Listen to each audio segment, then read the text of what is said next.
I shall go. No! Please let me. I'll hold them off for sure. Leave at once. Sir Vampire has suffered enough. No. Not this time. So be it. If this is what you want, I must stop you here.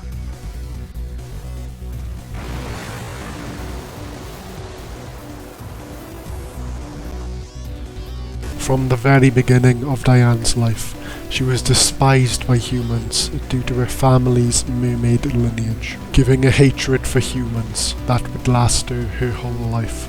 One extremely important day she met August, sharing his pain of being hated by humans due to him being born a vampire, just like how she was hated by humans unfairly for merely being born a mermaid. Her love for August can be shown as soon as you start the level, stopping him from getting up to deal with the vampires himself.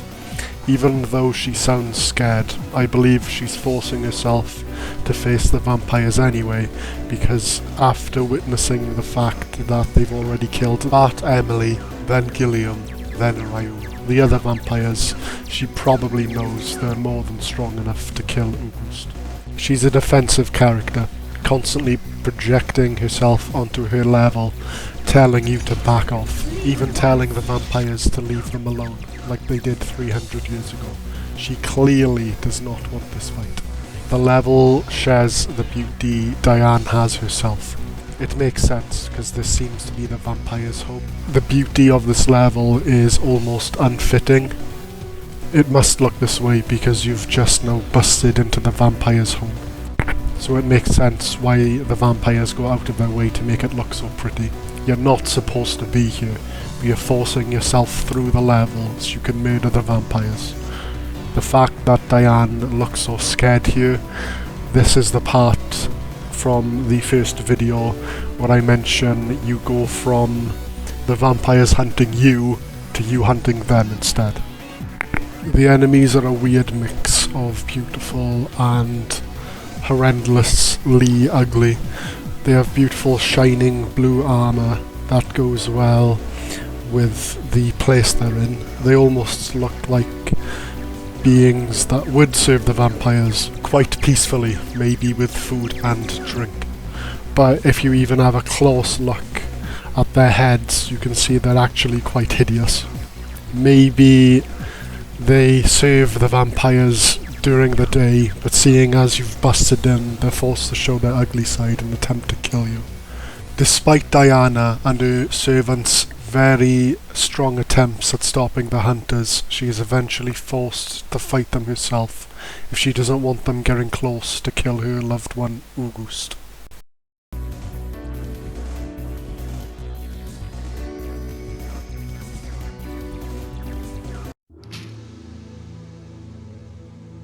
So you have come this far, but I cannot let you go any further. Have it your way. Wait! Why can't you settle your differences? Why do you hate each other? Humans and vampires compromising. What a silly thing you say, little one. But I can't stop here. The warmth Sir Vampire has given me, I can't turn back now.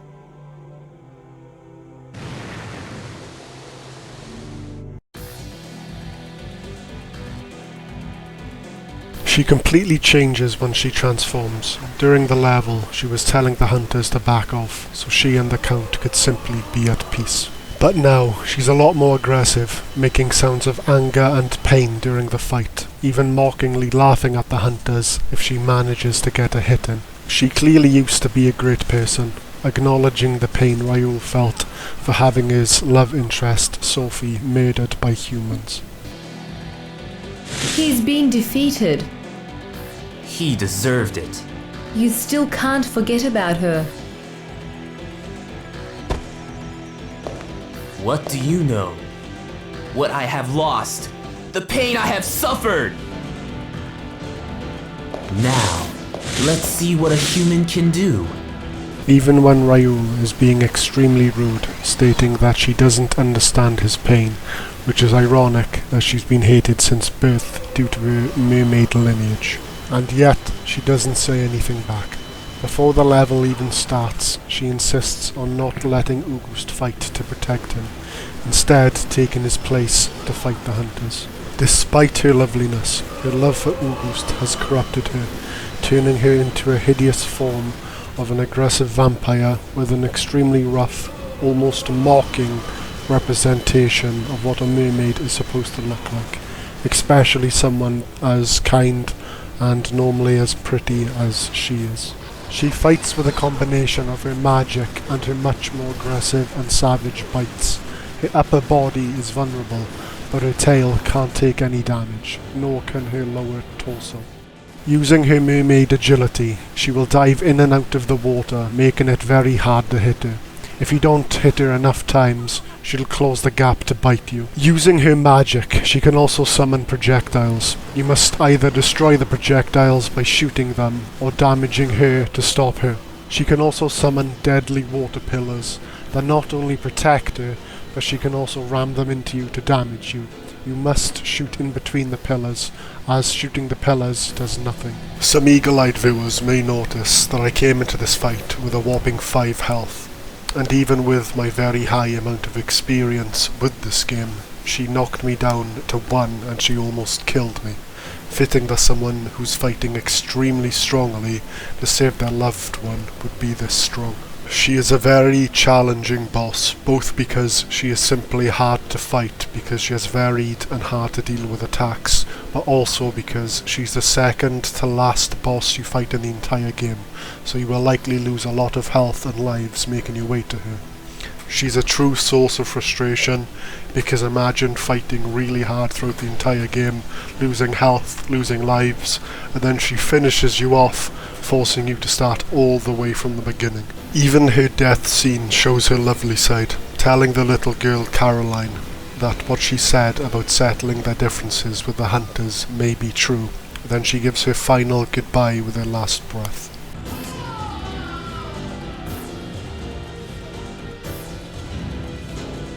Little one,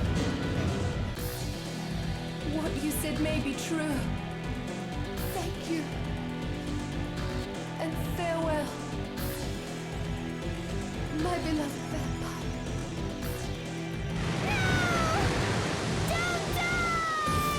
Despite her best efforts, she fails to stop the hunters, so they move forward, now having nothing stopping them from confronting August.